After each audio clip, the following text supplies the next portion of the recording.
coração. Tendo isso, então, colocado, eu quero convidar você a ler o texto da Sagrada Escritura conforme escrita pelo apóstolo Paulo ao seu discípulo Timóteo, na sua segunda carta, capítulo 1, versículos 1 até 5. Diz assim a palavra do Senhor, e nós estamos lendo na edição de Almeida, Revista Corrigida. Paulo, apóstolo de Jesus Cristo, pela vontade de Deus, segundo a promessa da vida que está em Cristo Jesus, a Timóteo, meu amado filho, graça, misericórdia e paz da parte de Deus Pai e da de Cristo Jesus, Senhor nosso. Dou graças a Deus, a quem desde os meus antepassados sirvo com uma consciência pura, porque sem cessar faço memória de Ti nas minhas orações, noite e dia, desejando muito ver-te, lembrando-me das Tuas lágrimas, para me encher de gozo, trazendo à memória a fé não fingida que em Ti há, a qual habitou primeiro em Tua avó Lóide e em Tua mãe Eunice, e estou certo de que também habita em Ti. O ano era 64 depois de Cristo, 64 ano do Senhor. O dia 19 de julho e a cidade de Roma, a grande cidade de Roma, capital do Império Romano, a cidade mais poderosa da terra. No dia 19 de julho do ano 64 depois de Cristo, a cidade de Roma testemunhou um grande incêndio. Um incêndio terrível, que matou muitas pessoas e destruiu grande parte da cidade. Alguns dizem que 1/3 das construções da cidade foram destruídas por conta deste incêndio. Como que fake news não é algo novo, desde aquela época as notícias falsas logo se alastraram. E se alastraram por mão e por trabalho do próprio imperador Nero, que colocou a culpa nos cristãos daquele incêndio, que disse que a cidade pegou fogo porque os cristãos que eram mal vistos por ele provocaram então aquela desgraça. Sim, a partir daí, a religião cristã foi definida como religião ilícita em todo o Império Romano. E o imperador Nero começou então a primeira perseguição imperial da igreja cristã. Antes disso, a igreja já padecia por perseguições locais, perseguições operadas por governadores locais, normalmente provocadas por judeus. Os grandes perseguidores do cristianismo, no primeiro momento, nos seus primeiros 30 anos, foram os judeus. Porém, a partir de agora, do ano 64 depois de Cristo, o Império Romano tem toda a sua máquina mobilizada para destruir a fé cristã. Onde Paulo estava, nós não sabemos exatamente onde ele estava, exatamente no dia 19 de julho do ano 64. Mas o fato é que, muito provavelmente, ele não estava na cidade de Roma. Ele estava em alguma das suas viagens missionárias, alguma das suas empreitadas para levar Cristo a ser conhecido por quem ainda não era. Nós sabemos, por exemplo, que ele tinha o sonho de chegar à Espanha, conforme narrado no final da epístola escrita aos Romanos. Nós sabemos que ele também voltava às igrejas que ele tinha plantado com o objetivo de encorajar e fortalecer a fé dos irmãos. Nós não sabemos exatamente onde ele estava, mas muito provavelmente ele se encontrava na cidade de Troade, quando então as tropas romanas o prenderam, numa segunda prisão, porque ele já havia sido preso antes. E nessa segunda prisão ele é conduzido como cidadão romano até a capital do império, a cidade de Roma, onde ele haveria de ser julgado. Já tinha passado pela primeira instância, ele próprio testemunha isso nessa carta, segunda carta escrita a Timóteo. E ele estava aguardando então um segundo julgamento, um segundo momento em que o seu destino seria definitivamente selado. Todo esse contexto é fundamental compreender, irmão, para que você compreenda e entenda que esta carta foi escrita por um homem encarcerado, preso injustamente, como um líder cristão, como um líder daquela religião que agora tinha sido considerada ilegal em todo o Império Romano. Paulo, então, escreve a sua carta de encorajamento e também de convite para que Timóteo esteja com ele na sua presença nos seus últimos dias, que ele já entende, assim, estavam próximos. Passaria algum tempo, Paulo entende, ele seria martirizado por conta da sua fé. O que de fato aconteceu, muito provavelmente, em algum dia do ano 66 depois de Cristo, ainda dentro do contexto do reinado do imperador Nero, 66, 67, algum lugar aí nesse período. Sim, queridos, aqui nós temos a carta de alguém que está enfrentando profundo sofrimento. Aqui nós temos a carta, nós temos um texto de alguém que está diante da morte certa e que se aproxima numa velocidade cada vez maior. Paulo, então, escreve para aquele que talvez seja o seu discípulo favorito, Timóteo. A segunda carta que ele escreve a Timóteo, com o objetivo de encorajar, mas também de convidar a Timóteo para ser aquele que receberia então o bastão da corrida que agora Paulo estava terminando. Meu querido, saudosíssimo amigo e professor, pastor Carlos Oswaldo Pinto, ele diz de uma forma muito precisa, como sempre, que a mensagem dessa carta, a mensagem de 2 Timóteo a participação de Timóteo no ministério de Paulo só será realizada se ele demonstrar perseverança em meio às provações e pureza em meio à heresia. Sempre muito preciso. E numa frasezinha ele consegue realmente resumir tudo que está escrito nesses 4 capítulos que agora estamos começando a expor. Paulo está convidando Timóteo. Alguns acham que essa carta seria uma carta de consolo, seria uma carta de aconselhamento.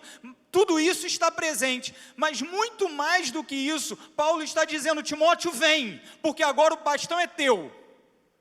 Timóteo, vem, porque a minha missão agora é tua. Está acabando a minha corrida. Está acabando o meu trecho da pista. Mas a obra não vai parar. E assim como os atletas na corrida de revezamento passam o bastão um para o outro, numa velocidade impressionante, e a corrida continua. Paulo fala: Timóteo, vem ter comigo, vem à minha presença e participa do meu ministério. Agora saiba, Timóteo, saiba que participar do meu ministério envolve participar dos meus sofrimentos. Ah, meu querido irmão, como o Senhor tem nos ensinado com o sofrimento chamado Covid-19. Eu tenho falado aqui, e é um fenômeno impressionante nas redes sociais, pelo menos na minha timeline, eu não sei como é a sua, né? Talvez você tenha umas referências meio perigosas aí, mas na minha timeline, Rafael, é o dia inteiro de Bíblia. É o dia inteiro. Na sua também, Angélica? É o dia inteiro de Bíblia. Antigamente eu não aguentava mais o Facebook, porque era só negócio de política, gente brigando, se ofendendo, o lado de lá, o lado de cá, né? E aquelas coisas todas que a gente sabe. Que alguns crentes ainda insistem em perder tempo com isso, mesmo no meio de uma oportunidade tremenda que o Senhor está nos dando. Mas na minha timeline, o que eu vejo o tempo todo é gente pregando o Evangelho. Sumiram o pessoal do coaching.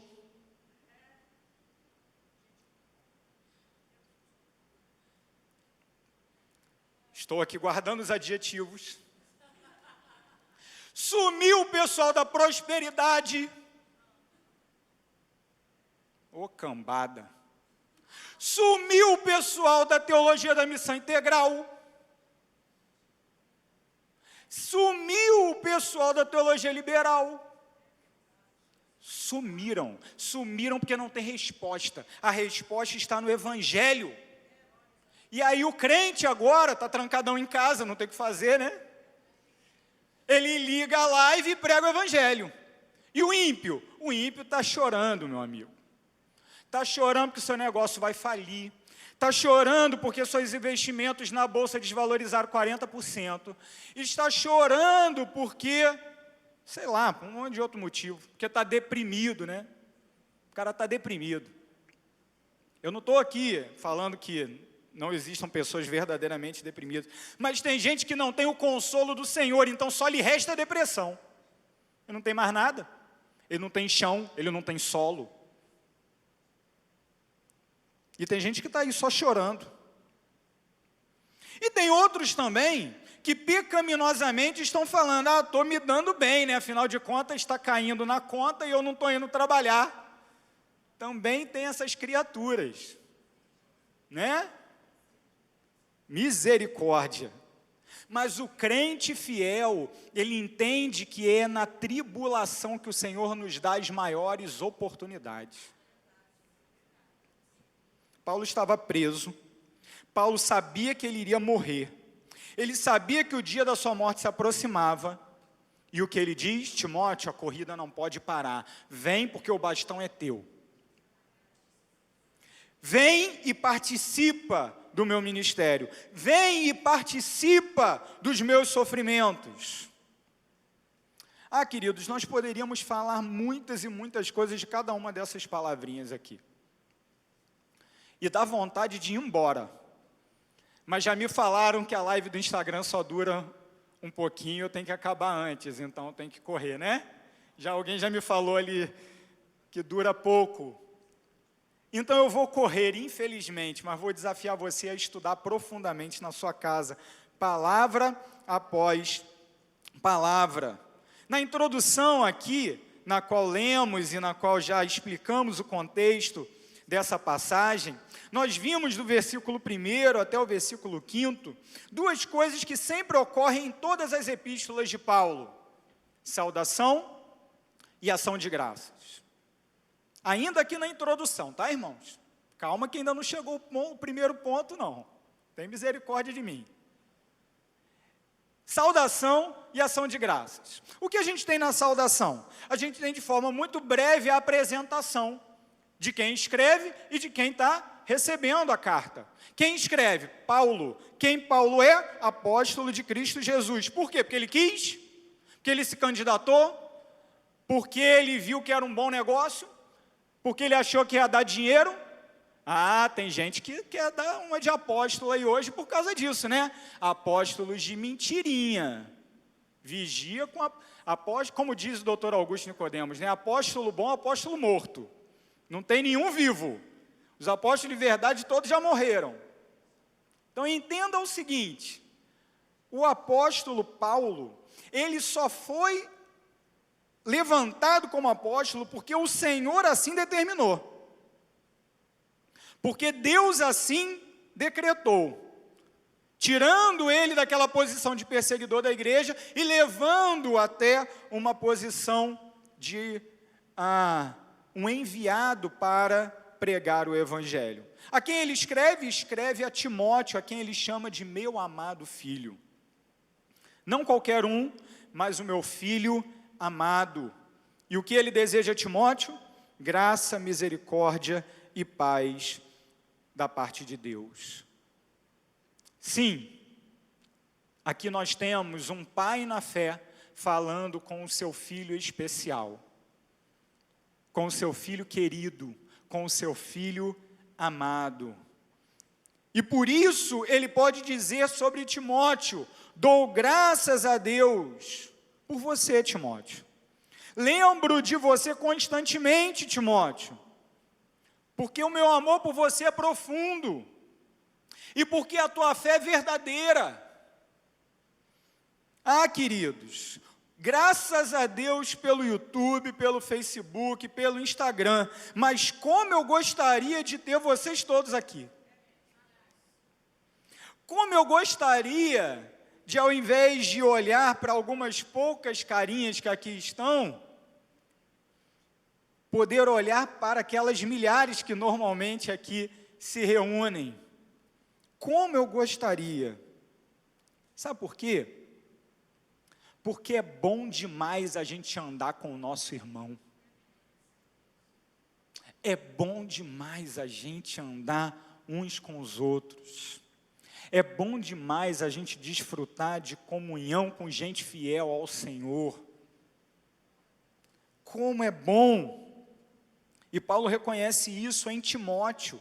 Reconhece, Timóteo, é bom andar contigo, é bom caminhar com você. Por quê? Por causa da tua fidelidade, por causa da tua sensibilidade, por causa da tua fé. Fé que você herdou da tua avó e da sua mãe. A mesma fé, aquela que você mantém como alicerce da sua vida, aquela que você recebeu e aquela que agora você tem a missão de transmitir e de multiplicar. Sim, ali daquele calabouço romano, daquela prisão romana, Paulo se lembra do seu filho querido e diz: que alegria é andar contigo, que alegria é poder viver em comunhão com você, porque é bom andar com gente crente. Como é bom andar com gente crente. E o missionário precisa do crente andando com ele. Tem gente que acha que o missionário é o cara que a gente larga lá no, sei lá onde, no outro lado do mundo, sozinho. Se vira aí, meu amigo. Dá teu jeito. Daqui a 3 anos eu volto, quero uma igreja plantada, hein? Tem misericórdia de quem pensa assim. Porque isso não é fazer missões. Missões é a atividade da igreja em ir até o outro lado do mundo. Quando nós enviamos o nosso missionário à Itália, à Índia, à África, a qualquer outro lugar do mundo, ou aqui mesmo no nosso país, nós estamos lá com ele.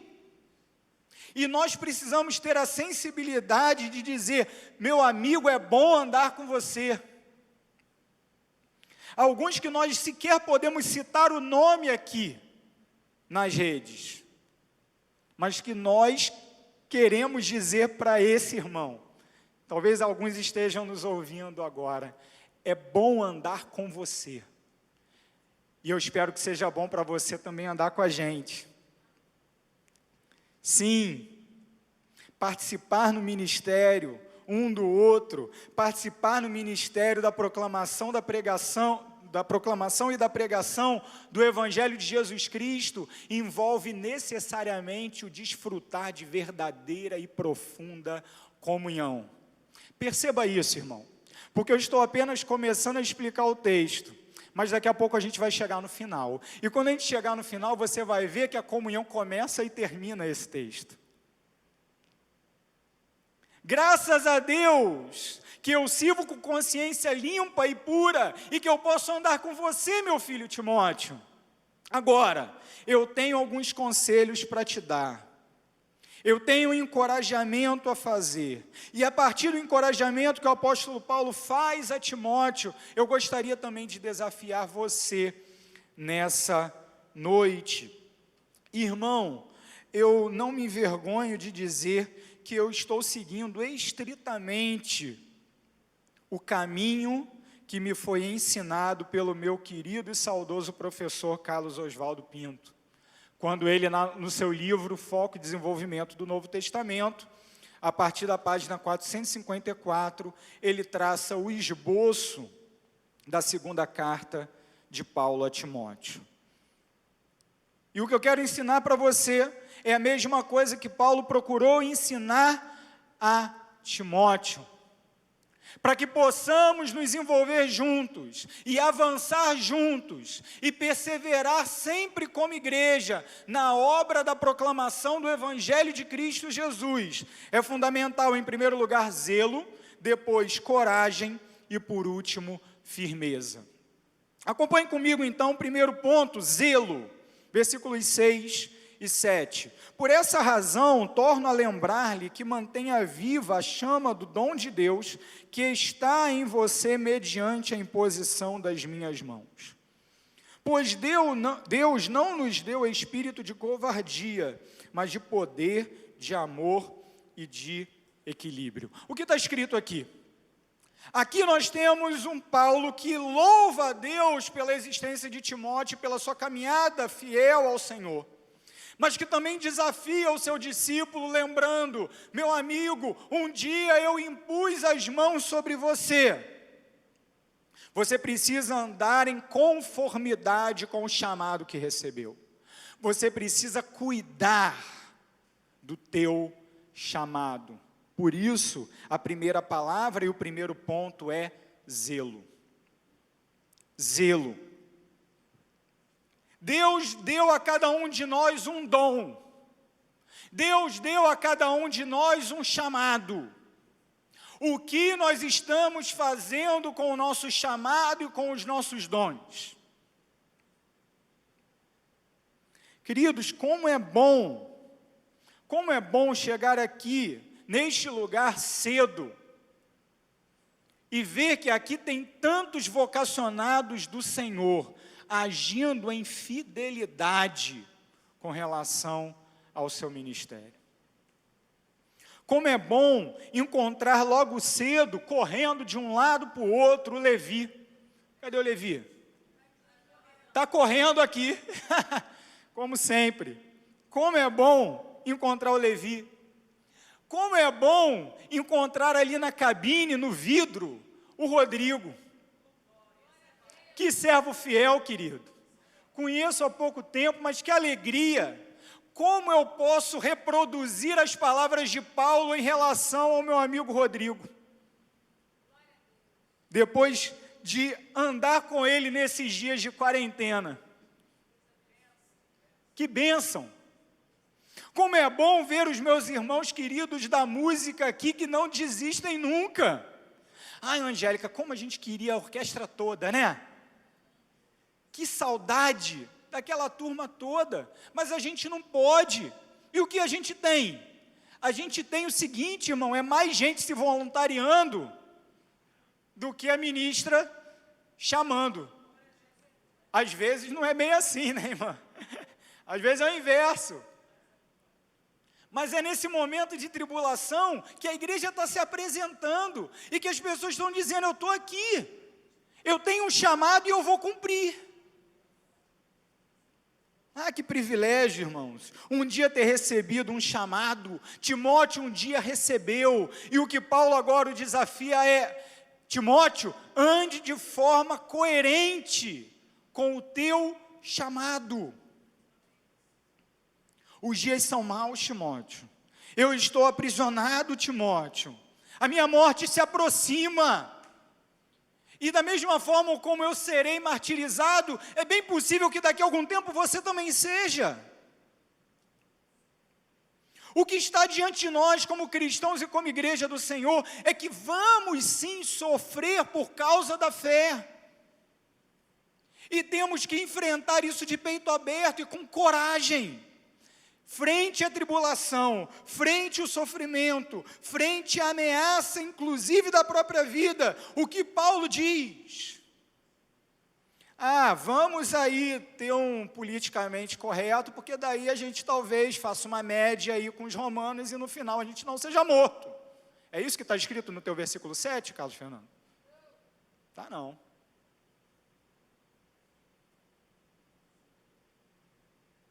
Ah, vamos então fazer um conluio com o poder político, seja ele da onde for, e da cor que for, e a partir daí então teremos privilégios. É isso que está escrito aí na tua Bíblia, irmão? Não é. o que está escrito na minha e na sua Bíblia é o seguinte: por que você e eu devemos andar de modo conforme com o nosso chamamento? Porque Deus não nos deu espírito de covardia, mas de poder, de amor e de equilíbrio. Ao mesmo tempo que o Senhor nos encoraja nesse domingo, Ele também nos relembra.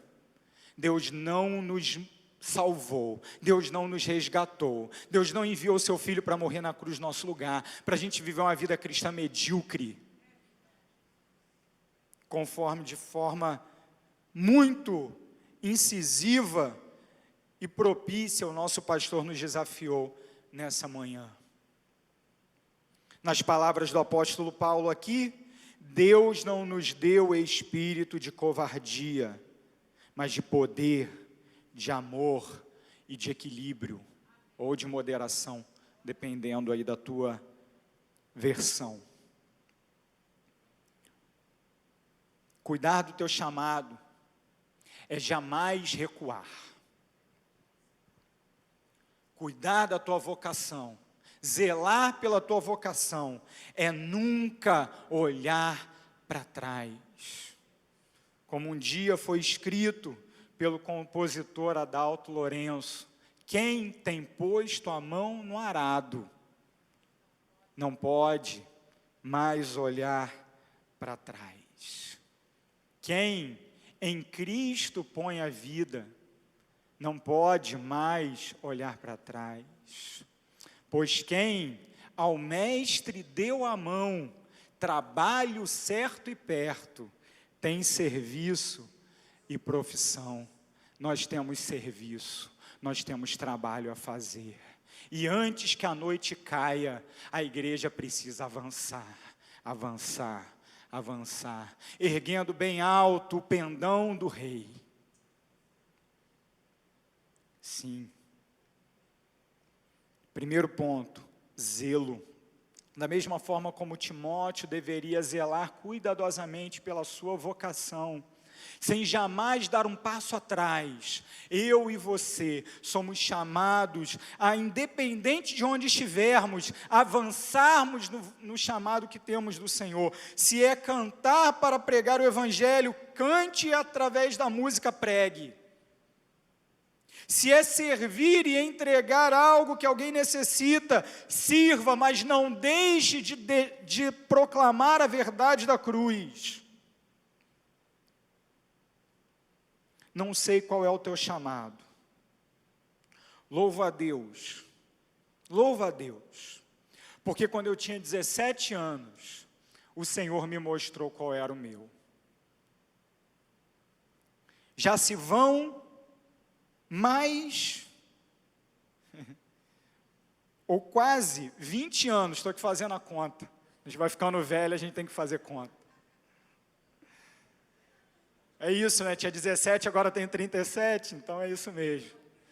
Em julho agora vai fazer 20 anos, que o Senhor, de uma forma muito própria, através da proclamação fiel da sua Escritura, pela instrumentalidade de um homem que depois foi meu professor, pastor Davi Merck, que pregou na segunda carta de Paulo aos Coríntios, capítulo 4, versículo 7, e eu jamais me esqueço daquela noite.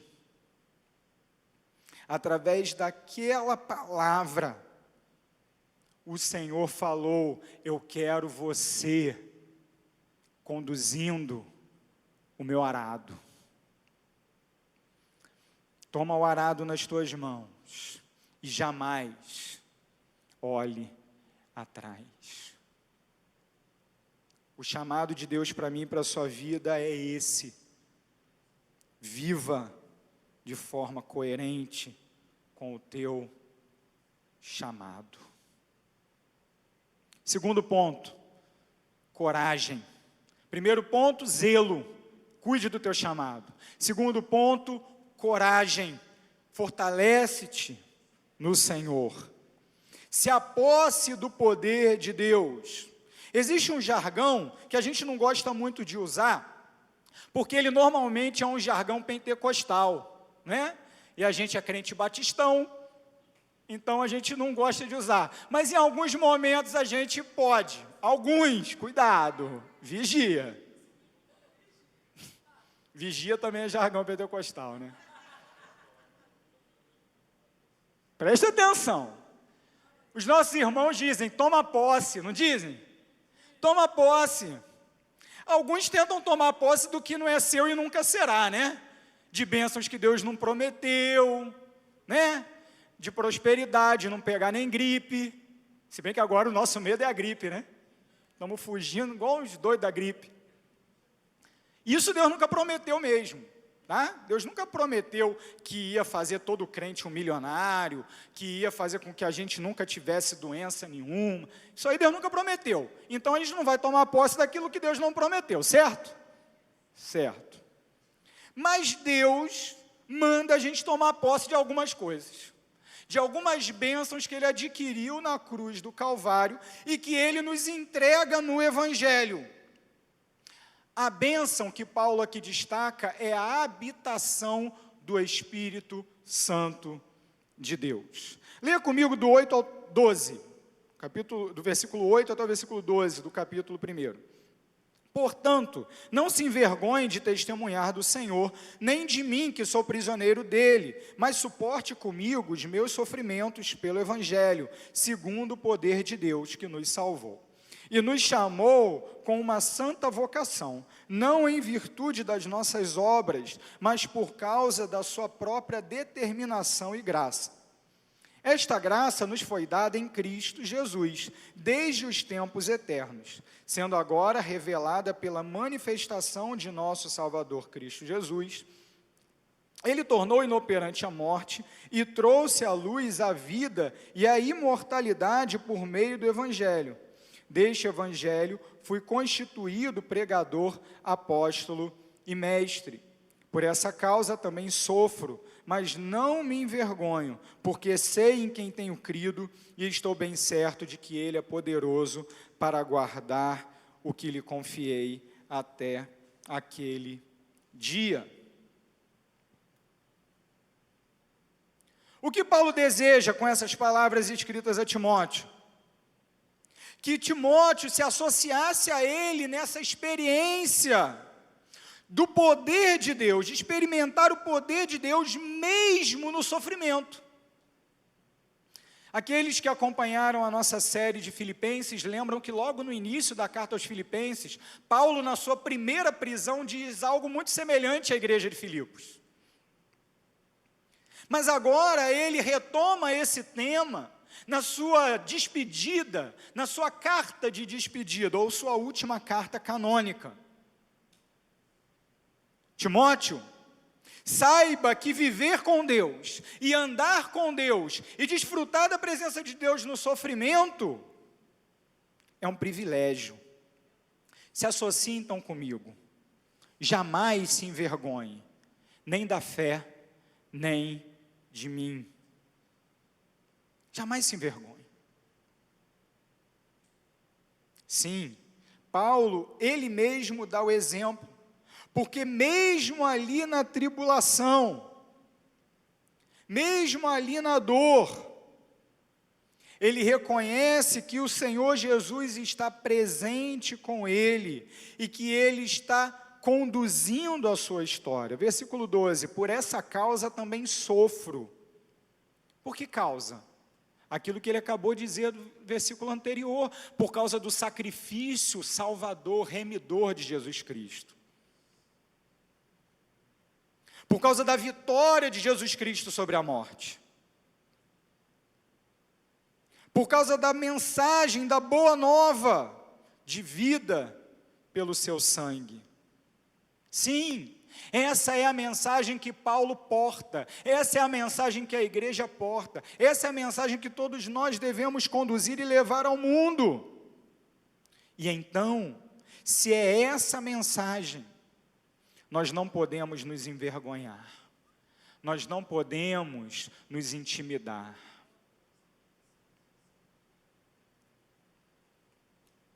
Em quem você tem se abrigado nos dias de tribulação? Porque Paulo aqui não está pregando uma coragem irresponsável. Ele não está falando assim, seja corajoso porque você é o cara, vamos embora. Coloca a camisa aí, eu acredito, e vamos para dentro. Não, meu amigo, por favor, isso é coisa do humanista lá fora. Não tem lugar nenhum na Bíblia um negócio desse. Lugar nenhum na Bíblia tem negócio de campeão, vencedor, quero que valorize o que você tem. Tem não. Sabe por que não tem? Porque nós não somos nada, e é na nossa fraqueza que Deus manifesta a sua força. Se no final das contas as pessoas olham para mim, olham para você e dizem assim, poxa, você é legal, hein, cara, que palavra legal, joia, você é 10. Eu falo, Deus tenha misericórdia de mim. Porque se o cara está louvando o vaso e não conhece o tesouro que está dentro do vaso, tem alguma coisa muito errada. Tem alguma coisa muito errada comigo. Não com o evangelho. Mas tem alguma coisa muito errada comigo. Vou lhe dar um exemplo muito prático. Tem crente que evangeliza para a igreja, não para Jesus. O cara fala assim, para o não crente, meu amigo, você não sabe como é que é a minha igreja. A minha igreja é maravilhosa. Ela tem um estacionamento que nos últimos 3 domingos está vazio. Ela tem ar-condicionado. Tem um banco acolchoado vermelho. Você não tem noção de como a música é boa. Meu amigo, você tem que conhecer a minha igreja. O que você acha? De 0 a 10 para esse evangelismo? 0. 0. Tá? Porque a PIB de Campo Grande não salva ninguém, meu amigo. Tu pode ter teu nome a vida inteira no rol de membro da igreja, no Atos 6, e não vai adiantar nada. Lá no céu, ou no julgamento, nem no céu, né? Antes do céu. No julgamento, o Senhor vai falar, meu amigo, eu nunca te conheci, não sei nem quem você é. Tenha misericórdia, Senhor. Eu tenho uma desconfiança que talvez algumas pessoas regularmente frequentes nesse lugar, não estão frequentes agora por causa da quarentena, mas normalmente são frequentes aqui neste lugar, estão muito mais preocupadas com o banco acolchoado, com o ar-condicionado, com a vaga que não acham no estacionamento, do que com Jesus Cristo. Que Deus tenha misericórdia. Porque essa pessoa pode ter a vida inteira de frequência à igreja e estar caminhando totalmente autoenganado para o lago que arde em fogo e enxofre. Jesus Cristo morreu na cruz do Calvário, não foi para que nós construíssemos mega igrejas, mas foi para que nós nos fortalecêssemos, para levar o Evangelho até os lugares mais remotos desse mundo. Jesus Cristo não morreu na cruz do Calvário para que a gente viva sempre numa zona de conforto. E às vezes, querido, a gente precisa experimentar momentos como esse que estamos enfrentando, para ver que sair da zona de conforto nos faz bem, nos faz mais crentes, nos faz mais piedosos, nos leva de volta à oração. Deus quer uma igreja corajosa. Agora, você nunca terá a coragem que vem de Deus, se você de fato não conhece a Jesus Cristo, o Senhor da igreja. Não espere de nós, em momento algum tipo de encorajamento da autoajuda. Algum tipo de encorajamento que vai dizer, vamos lá que você pode, você é capaz, você é 10. Não. O que sempre sairá da proclamação do Evangelho neste lugar é que o Senhor Jesus comprou com seu sangue um povo. E que esse povo faz maravilhas porque ele é empoderado pelo Senhor. Meus irmãos, primeiro, zelo, cuida do teu chamado.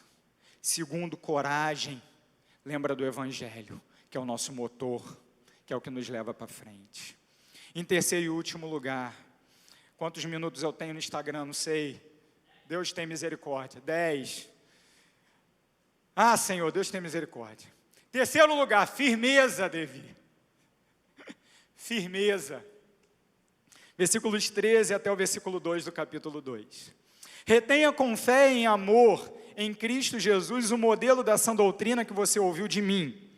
Quanto ao que lhe foi confiado, guarde-o por meio do Espírito Santo que habita em nós.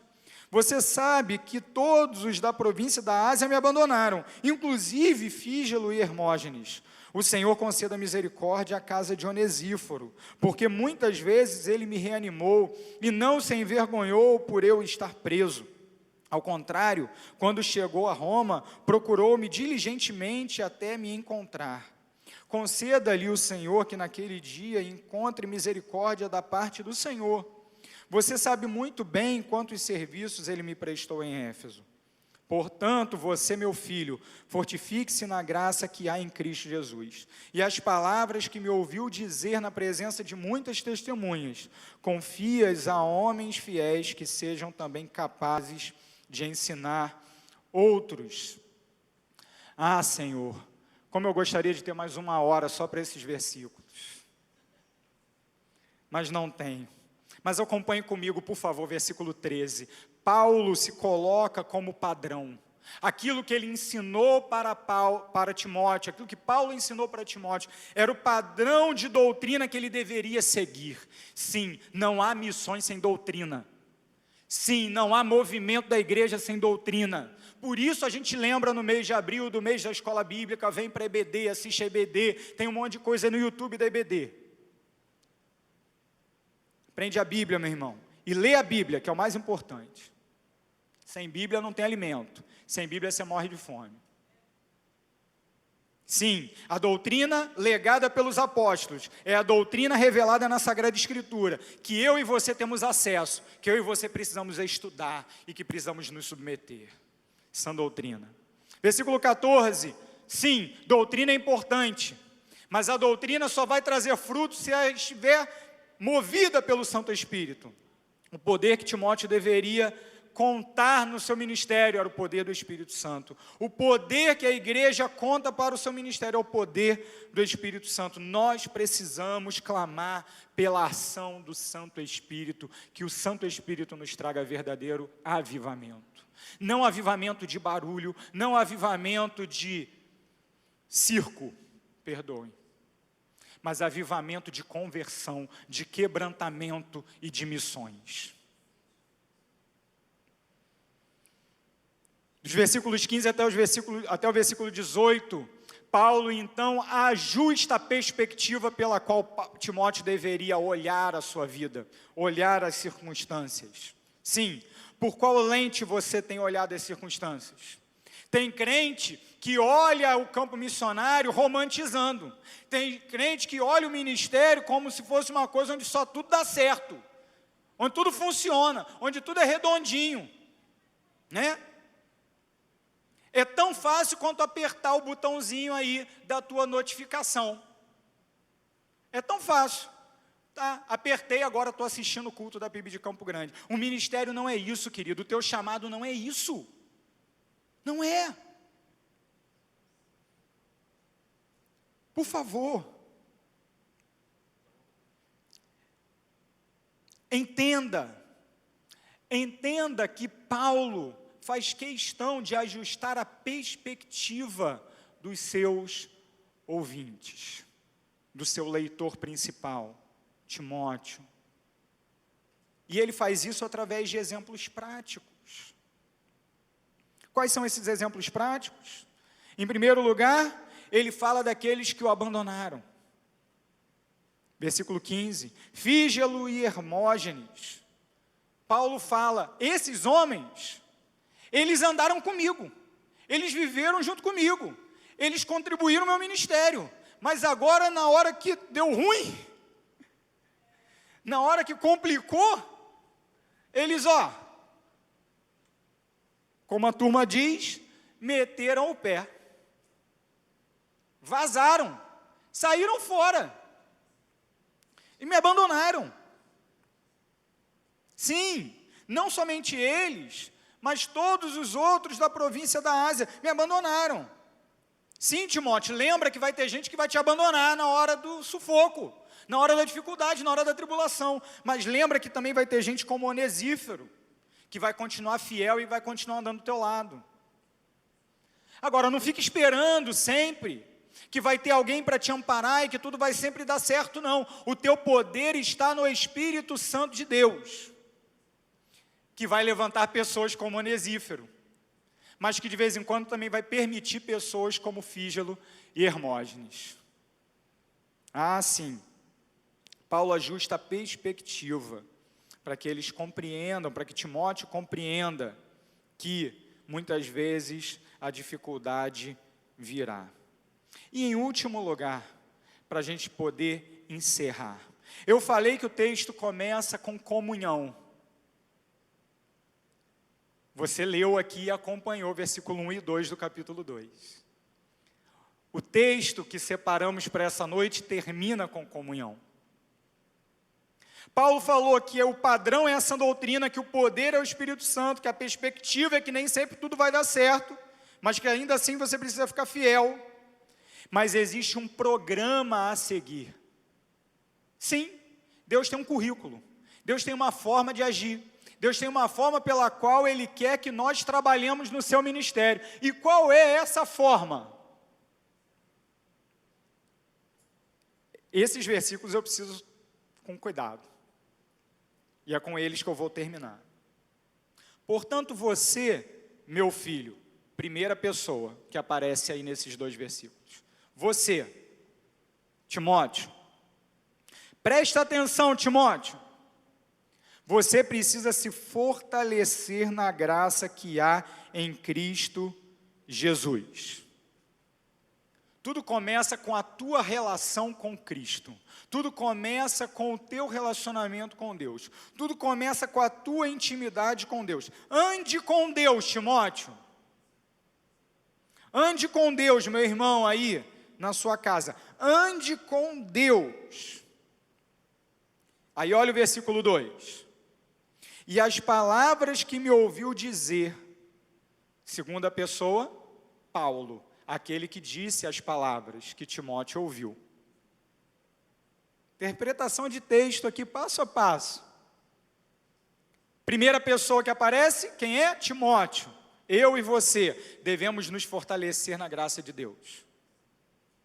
Mas precisamos também de mestres.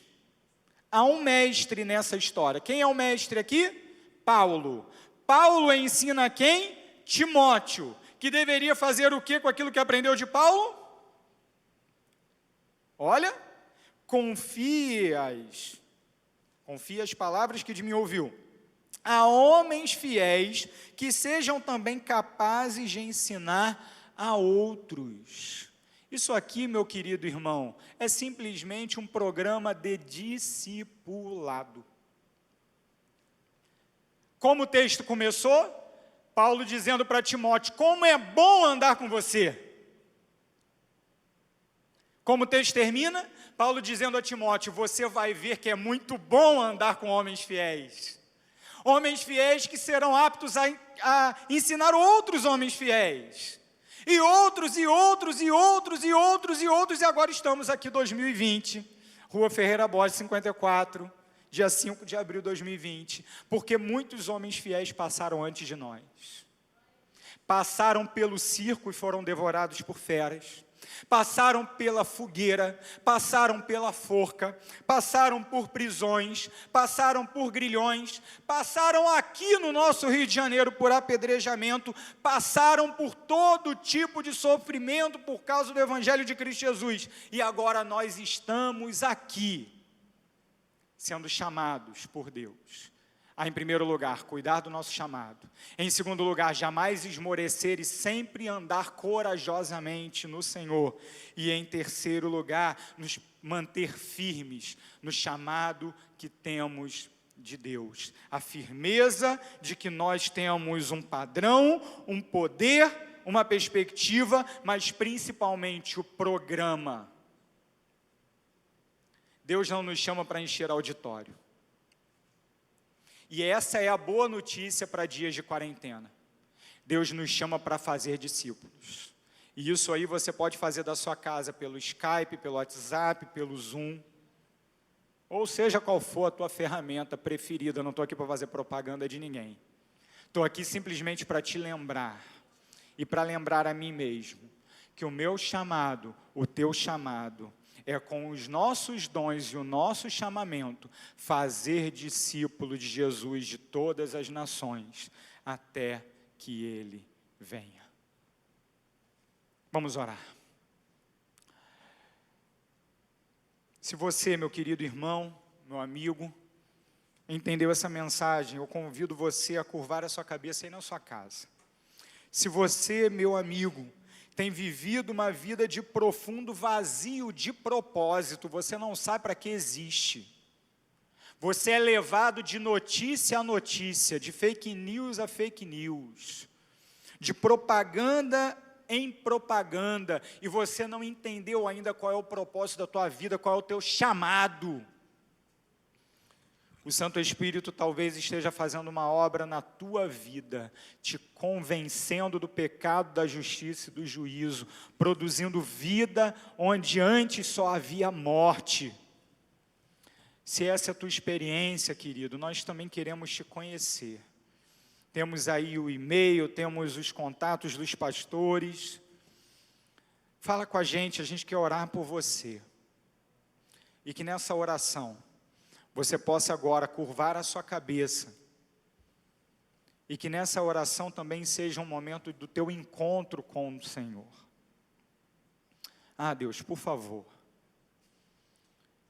que essa palavra finque raízes profundas no coração de cada um de nós.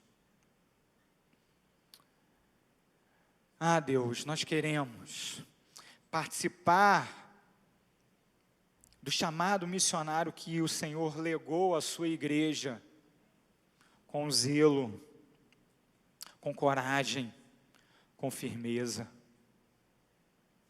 Nós queremos não apenas desfrutar da comunhão no ambiente gostoso da igreja, mas nós queremos expandir essa comunhão maravilhosa para aqueles que jamais ouviram o nome do nosso Salvador.